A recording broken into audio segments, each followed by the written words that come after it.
Senhor presidente, senhores deputados, aprovamos e eu fico muito feliz a gente ter aprovado a PEC anti-PVA aqui na Comissão de Constituição e Justiça em tempo recorde, né? Graças ao trabalho de Vossa Excelência, uma PEC que nunca foi protocolada e aprovada na CCJ tão rapidamente, também graças ao trabalho do deputado Rodrigo de Castro. Então, primeiro quero agradecer os dois deputados pela parceria e pelo apoio e passar aqui, presidente, primeiro falar sobre a justiça desse projeto.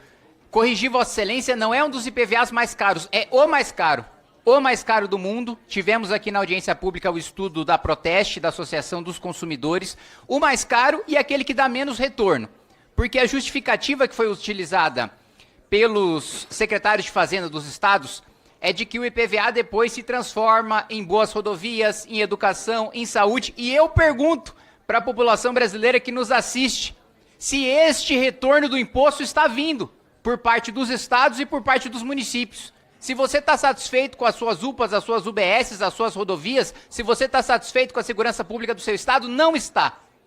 Então o problema do Brasil não é falta de arrecadação, é falta de competência dos gestores públicos, né? Aliás, passo a rebater agora, ponto a ponto que foi colocado, e eu escutei atenciosamente o deputado Helder Salomão.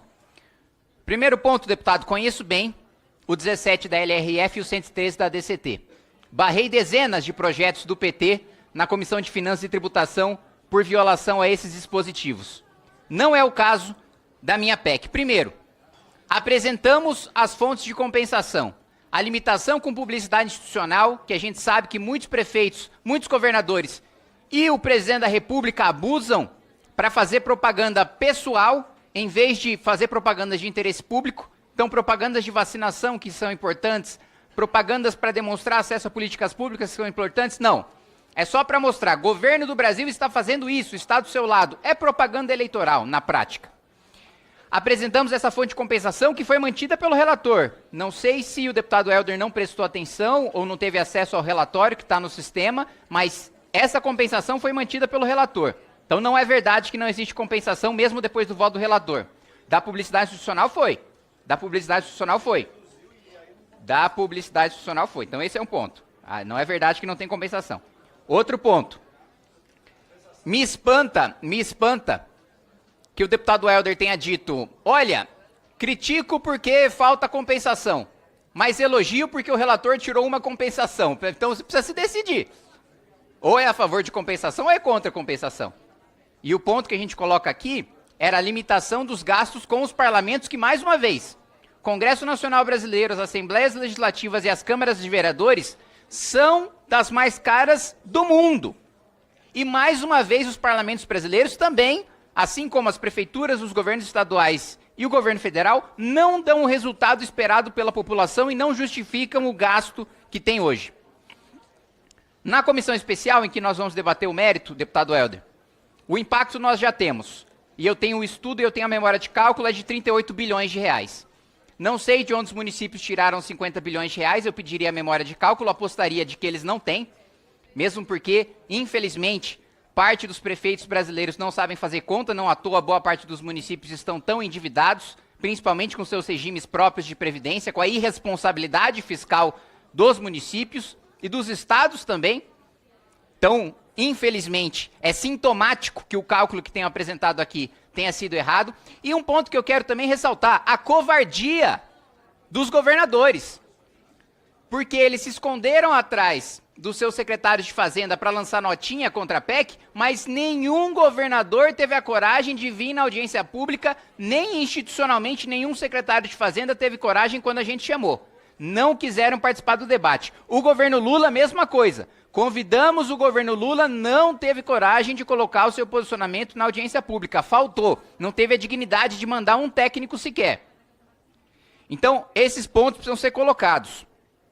Eu entendo que possa doer um pouco em deputados do PT ou deputados do PSOL votar a favor de corte de imposto, de redução de imposto, que é a primeira vez que fazem isso, pelo menos não só nessa legislatura, mas na legislatura passada, nos 2 mandatos que estou aqui, nunca vi votar em redução de imposto, essa é a primeira vez. Entendo que isso deva doer e por isso a necessidade de votar a favor porque ano de eleição faz milagre, mas ao mesmo tempo marcar as suas ressalvas. Mas devo lembrar à população que nenhum parlamentar do PT e nenhum parlamentar do PSOL assinaram a PEC, foram forçados a votar agora porque foi colocado em pauta e não querem se desgastar com seus eleitores. Espero que mantenham a mesma postura de votar corte de tributos depois da eleição, na comissão especial.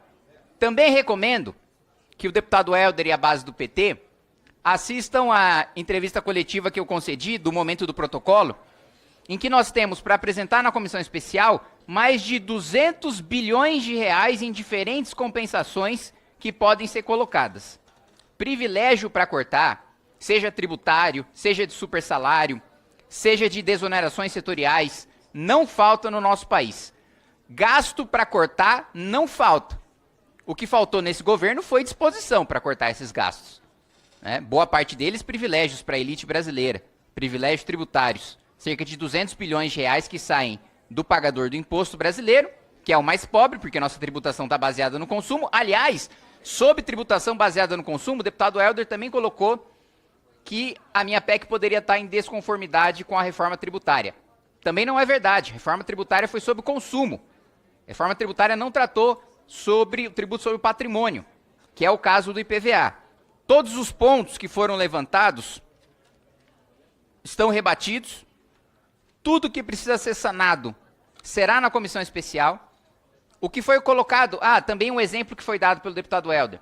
Aquele que tem um carro de 30 anos vai pagar mais do que quem tem um carro novo. Mentira, se o carro tem mais de 20 já não paga nada de IPVA. Então, esse é outro ponto de conhecimento de legislação que precisa ser colocado. A compensação existe, a estimativa de impacto existe, à disposição na comissão especial, e eu espero que o relator, o deputado Rodrigo, continue sendo relator na comissão especial. Espero que o presidente Hugo Mota instale a comissão especial o mais rápido possível.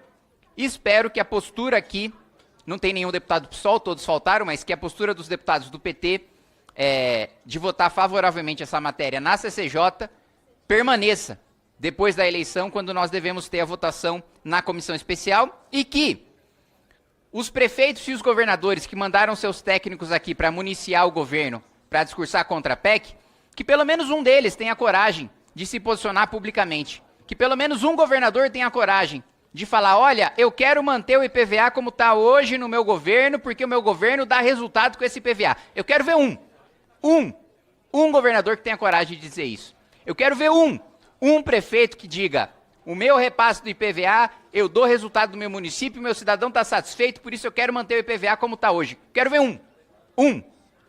Não quero mais que se escondam covardemente por trás dos seus técnicos.